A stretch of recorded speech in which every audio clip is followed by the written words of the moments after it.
Dos menores son acusados de cargos relacionados con armas y resistencia al arresto durante el tiroteo de Kansas City, en Missouri, que dejó a una persona muerta y a 22 heridas. El presidente Joe Biden hizo responsable al presidente de Rusia, Vladimir Putin, de ser el responsable de la muerte en circunstancias sospechosas del líder opositor Alexei Navalny.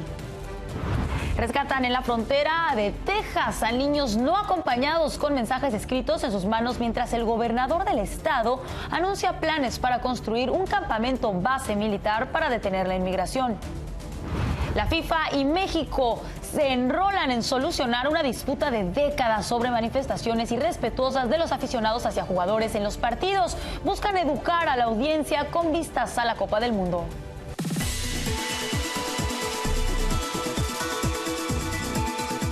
Bienvenidos a una emisión más de Noticias 24 Horas. Yo soy Alexandra Estergios y vamos a iniciar con lo siguiente, porque acusan a dos menores de estar involucrados en el tiroteo en el desfile del Super Bowl de los Kansas City Chiefs en Missouri. Los menores que fueron detenidos después del desfile están en un centro de detención juvenil por cargos relacionados con armas y resistencia al arresto. Se esperan cargos adicionales a medida que avanzan las investigaciones. Sus nombres no han sido revelados simplemente por ser menores de edad. Inicialmente fueron arrestados 3 sospechosos, pero uno de ellos fue liberado. El tiroteo del miércoles en Kansas City, Missouri, dejó a una persona muerta y a otras 22 heridas. No mistake. Make no mistake. Putin is responsible for Navalny's death. Putin is responsible. What has happened to Navalny is yet more proof of Putin's brutality. No one should be fooled, not in Russia, not at home, not anywhere in the world. Este viernes el presidente Joe Biden dijo estar indignado, pero no sorprendido por la muerte del líder opositor ruso Alexei Navalny, y responsabilizó de este fallecimiento al presidente ruso. Además, reseñó la historia de las agresiones del gobierno ruso con Navalny, desde envenenamiento, arresto y confinamiento en lugares remotos. Y por otro lado, conmocionado por la muerte del líder de la oposición ruso, el secretario de las Naciones Unidas, Antonio Guterres, pidió una investigación completa y creíble, además de ser transparente sobre las sorprendentes circunstancias de la muerte de Navalny. También envió sus condolencias a la familia. Y mientras tanto, en San Petersburgo, Rusia, la policía comenzó a detener a manifestantes que salieron a las calles después de que se informara de la muerte del encarcelado crítico del Kremlin, Alexei Navalny.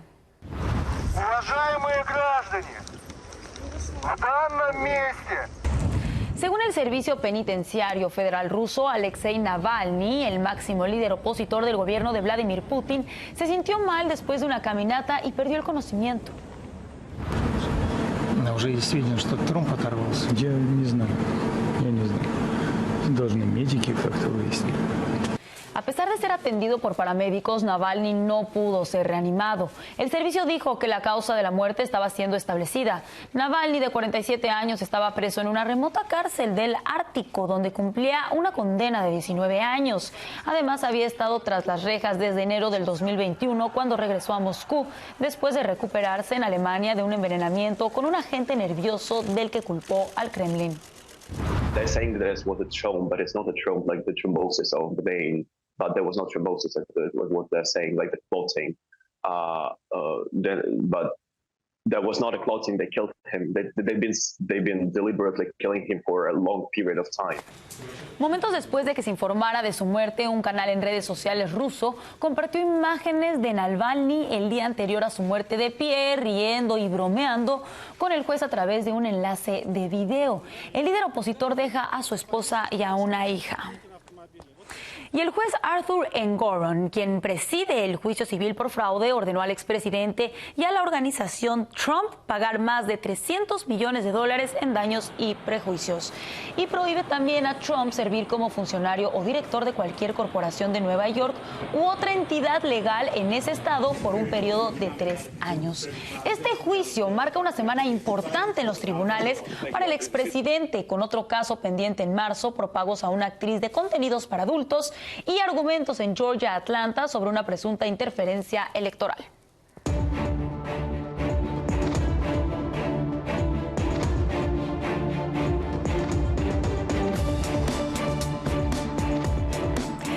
viernes, el senador demócrata por Virginia, Joe Manchin, anunció que no va a representar su candidatura a la presidencia. En un comunicado descartó su aspiración de ser elegido por un tercer partido y dijo que van a trabajar para elegir a un presidente que pueda unir al país. Manchin consideró que una candidatura en este momento sería demasiado desafiante y dijo que quiere ser un obstáculo para la elección. No lo quiere ser. Firman un acuerdo empresas tecnológicas para próximas elecciones. Los líderes de las principales plataformas tecnológicas como Amazon, Meta, Adobe, Google, TikTok se reunieron en la conferencia de seguridad de Múnich, en Alemania, con el fin de evitar el uso de inteligencia artificial para atraer y alterar las elecciones que se van a llevar a cabo en 50 países alrededor del mundo durante este año. El acuerdo, hecho este viernes, tiene la intención de que tanto fotos, audio y video generados con inteligencia artificial puedan ser identificados por los usuarios de estas plataformas, pero no se comprometieron a prohibir o eliminar los llamados deepfakes.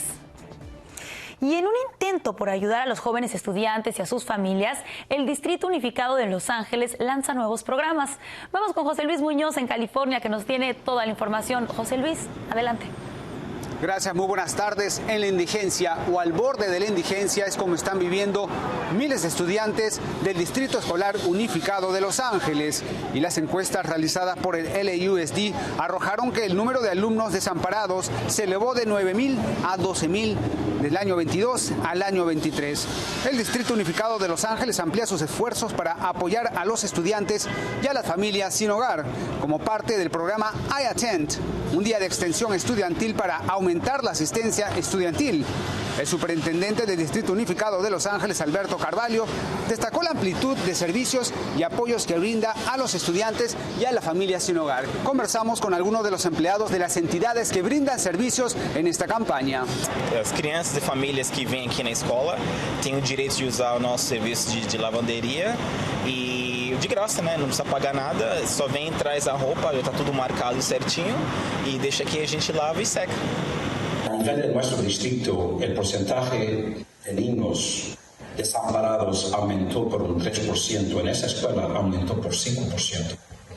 Aquí, en esta escuela primaria, 40% de nuestros niños enfrentan dificultades y son considerados desamparados. Bueno, ya lo escuchó bien, los alumnos afectados solo tienen que preocuparse en estudiar porque las escuelas del distrito proporcionan comida, artículos de limpieza y todo tipo de ayuda, inclusive ropa de marca para poder vestir como los jovencitos que también llegan a la escuela. También en esta escuela primaria, la 9ª, existen muchos estudiantes desamparados, sobre todo en esta área de gente trabajadora. Aquí pueden venir, lavar su ropa y recibir servicios de salud de todo tipo dentro de la escuela para que solamente se enfoquen en estudiar. Ese es todo el reporte que tengo. Les informó José Luis Muñoz desde el centro de Los Ángeles, Estrella News. Gracias, José Luis. Sin duda, muy buenas noticias. Y urgen a Dreamers y a jóvenes con o sin TPS a aplicar por becas de estudio en Nueva York. La organización de Dream.us insta a los interesados a solicitar becas universitarias antes del 29 de febrero. La convocatoria, que celebra su primera década, está abierta para inmigrantes indocumentados que llegaron al país antes del 1 de noviembre del 2018, sin importar si tienen o no DACA o TPS. La beca nacional cubre matrícula y tarifas, y la organización ha otorgado más de 10,000 becas en 21 estados del país. Y en la frontera de Texas, varios niños llegaron con mensajes en sus manos y fueron detenidos por agentes de la patrulla fronteriza. Pero, ¿de qué nacionalidad son y qué decía el papel que le entregaron a los agentes? Desde Dallas, David Medina con la respuesta. Adelante, David. Así es, y agentes del Departamento de Seguridad Pública del estado de Texas, DPS por sus siglas en inglés, rescataron a 4 menores no acompañados en la zona de Eagle Pass. Estoy solo, vengo a buscar a mi mamá, soy guatemalteco. Cada uno de los niños tenía una hoja de papel con un número de teléfono para comunicarse con sus familiares. Según las autoridades, estos niños son traídos a los Estados Unidos por encargo, donde los padres buscan los servicios de un coyote. Cerca de 136 menores son abandonados diariamente en la frontera de México y Estados Unidos. Mientras esto sucede, el gobernador Greg Abbott anunció este viernes la creación de un SAR fronterizo o un guardia de fronteras y ha nombrado a Mike Banks, un agente de la patrulla fronteriza recientemente retirado, quien tendrá la misión de acelerar la construcción del muro fronterizo en Texas. Los senadores Lindsey Graham y Tim Scott, ambos republicanos de Carolina del Sur, estuvieron en Eagle Pass este viernes recorriendo las instalaciones de la Oficina de Aduanas y Protección Fronteriza. Asimismo, las últimas estadísticas presentadas por agentes de protección fronterizo indican que realizaron 124.220 arrestos por cruzar ilegalmente la frontera sur solo en el mes de enero, en comparación con los 249.000 en el mes de diciembre. Muestran una disminución considerable, donde ahora el 60% de todos estos cruces ilegales tienen lugar en Arizona o California. Y con estos nuevos anuncios que ha hecho el gobernador Greg Abbott desde Eagle Pass, mantiene esa lucha constante por tener el control absoluto de la frontera sur, lucha que lo ha llevado a tener batallas legales con el gobierno federal. Para Estrella News, David Medina. Muchísimas gracias, David, por tu reporte, y es momento de ir a una pausa. Al regresar le tenemos más. En Guerrero frenan un enfrentamiento entre dos grupos criminales y acuerdan tregua. Además, regresa a la Corte Deportiva la Federación Mexicana de Fútbol y la FIFA. Eso y más al volver. Continuamos con información de México, porque en Guerrero frenan un enfrentamiento entre dos grupos criminales y acuerdan una tregua. En dicho acuerdo intervino el padre Filiberto Velázquez, quien fungió como mediador entre los grupos delictivos, los tlacos y los ardillos, quienes se disputan por el control del transporte público. Gracias a esta tregua se logró detener un enfrentamiento planeado por estas células criminales el pasado 15 de febrero, así como reanudar el servicio de transporte público y disminuir las afectaciones a la población. El clérigo manifestó su deseo de que esta tregua sirva de antecedente para otros grupos criminales para extender la paz en la región. Y pese a su impacto climático, aprueban un gasoconducto de Texas hasta la frontera con México. Reguladores de Estados Unidos aprobaron la construcción de un gasoducto que va a transportar casi 3,000 millones de pies cúbicos diarios de gas natural hasta territorio mexicano. El proyecto ha sido rechazado por los grupos ambientalistas debido a los gases de efecto invernadero que se van a emitir. Al respecto, el presidente Joe Biden había detenido los permisos de gas natural en el mes pasado, pero la mayoría republicana en la Cámara de Representantes aprobó una ley que revirtió la capacidad del presidente de congelar las aprobaciones referentes a la exportación de gas natural licuado. Y regresa al Tribunal de Arbitraje Deportivo la Federación Mexicana de Fútbol y la FIFA. Tras 10 años de contiendas por multas, estadios cerrados y comportamientos discriminatorios por parte de los aficionados de la selección mexicana, este jueves se llegó al tribunal en Suiza. La Federación Mexicana de Fútbol impugnó las sanciones monetarias por la Copa Mundial de Qatar 2022, que ascienden a $114,000. El país ha tratado de controlar y educar a los aficionados, que han insistido en corear un grito homofóbico, a menudo dirigido hacia el portero del equipo rival. Y para hablar más de este tema tenemos a Héctor Quispe, analista de negocios y deportes, además de columnista de Reporte Índigo en México. Héctor, te saludo con mucho gusto. ¿Cómo estás? Hola, ¿qué tal, amigos? ¿Qué tal? Gracias, Alessandra, por esta oportunidad de la entrevista para hablar de lo que más nos apasiona. Así es, Héctor, platícanos. Regresa esta situación que sabemos que no es nueva, se ha dado en los últimos años. Vuelven las multas, los castigos, y México ya puso esta sanción porque decide que no quiere pagar. Sí, amiga, aquí es un asunto importante, es lo absurdo que significa tener esta multa, esta sanción económica, que ya es una más, ¿no? Y bueno, y se va incrementando, ¿no? El marranito, como decimos en México, ¿no? Vaya que es un negociazo, ¿no? Vivir de multas. Me parece que la Federación Internacional de Fútbol es la que menos autoridad moral tiene para hablar de lo que está correcto o no, después de un escándalo terrible de corrupción. Pero específicamente sobre este tema de las multas, la Federación Mexicana de Fútbol está haciendo correcto el procedimiento de ir con el Tribunal de Arbitraje Deportivo, la máxima instancia, porque no es posible que multen en el Mundial de Fútbol a una federación por cómo se comporta su afición. Eso es verdaderamente insensato y absurdo. Imagínate que tuviéramos que pedir, en el caso de la seguridad, un policía detrás de cada fan, de cada aficionado. No acabaríamos. La educación es lo que impera aquí en este tipo de manifestaciones de insultos, y un estadio de fútbol es así. Llega la masa a desahogarse, aunque sea este grito de características, entre comillas, homofóbicas, que hemos realizado diferentes reportajes al respecto, entrevistando a gente que habla y es erudita en cuestiones psicosociales. No es un asunto a veces tan literal, porque la palabra en cuestión puede definir a un montón de cosas, ¿no? No es algo específico que sea homofóbico. Empezando por ahí ya estamos mal, es una interpretación. Y luego que quieras multar a una federación por cómo se comporta su afición, es inaudito, porque finalmente todas las personas de a pie, los que vamos a cualquier espectáculo deportivo, como ahora en el fútbol, soccer, en un campeonato mundial, acuden, ¿no? Y vienen de diferentes orígenes, de diferentes culturas, de diferentes etnias. Es un magno evento deportivo y no puedes tú, estás detrás de la educación de cada persona. La educación es desde la casa. Es ahí donde tenemos que atacar el problema.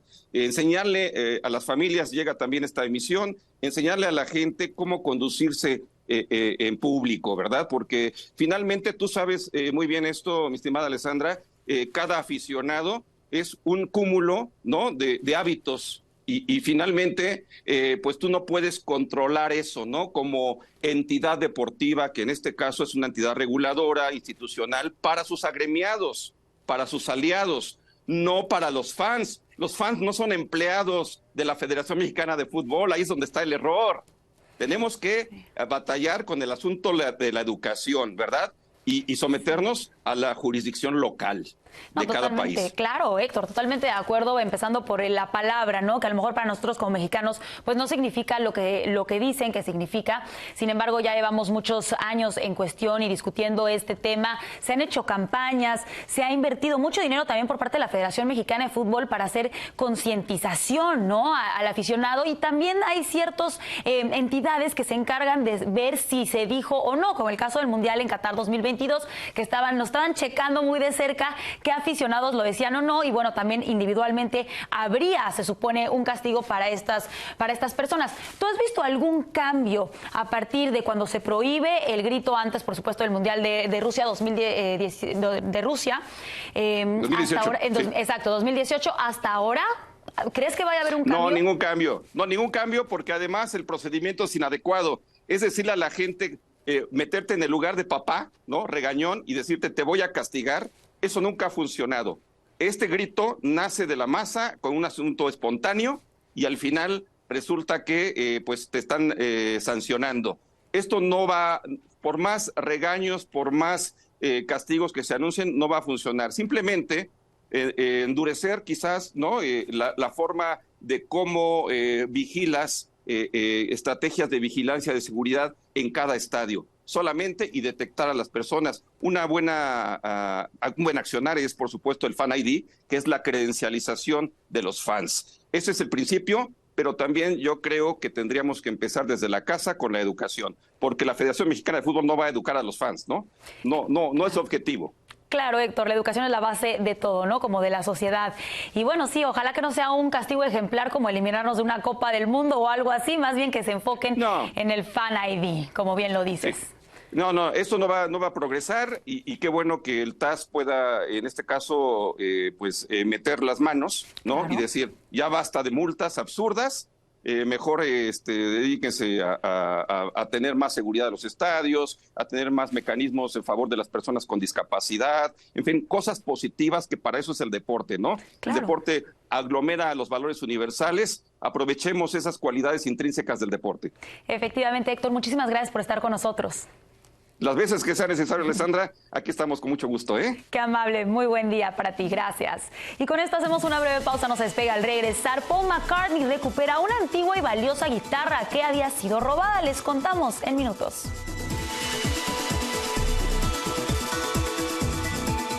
Qué bueno. bueno que continúa con nosotros en este viernes tan agradable. Oigan, les quiero platicar que se desató una polémica en Egipto por la renovación de una pirámide. Resulta que el proyecto consiste en la renovación de un antiguo revestimiento de granito en la pirámide Miserino, esto en la meseta de Giza. Y la controversia radica entre los que ven la renovación como el proyecto del siglo, mientras que para otros es absurdo para el patrimonio egipcio, ya que está prohibido por parte de los principios internacionales este tipo de renovaciones. Sin duda empezaron y bueno, vamos a ver en qué termina todo. Esperemos que sobre todo para mejor, porque bueno, a final de cuentas es una de las maravillas de nuestro mundo. Y después de 50 años, Paul McCartney recupera su icónico bajo robado en 1972. Este icónico bajo de que les hablo fue parte clave de la imagen de los Fab Four en sus álbumes clásicos y shows en vivo durante su ascenso a la fama. Y el 14 de febrero se comunicó oficialmente que la guitarra había estado en posesión de la familia Hastings al sur de Inglaterra y ellos, bueno, tenían la intención de devolverla. La recuperación del instrumento musical se logró gracias a una campaña en línea llamada Lost Bass Project, lanzada desde el 2018. Imagínense todo lo que tuvo que pasar para que nuevamente Paul McCartney ya la recuperara. Hemos llegado al final de esta emisión de Noticias 24 Horas. Muchas gracias por acompañarnos. Que tengan un muy bonito fin de semana.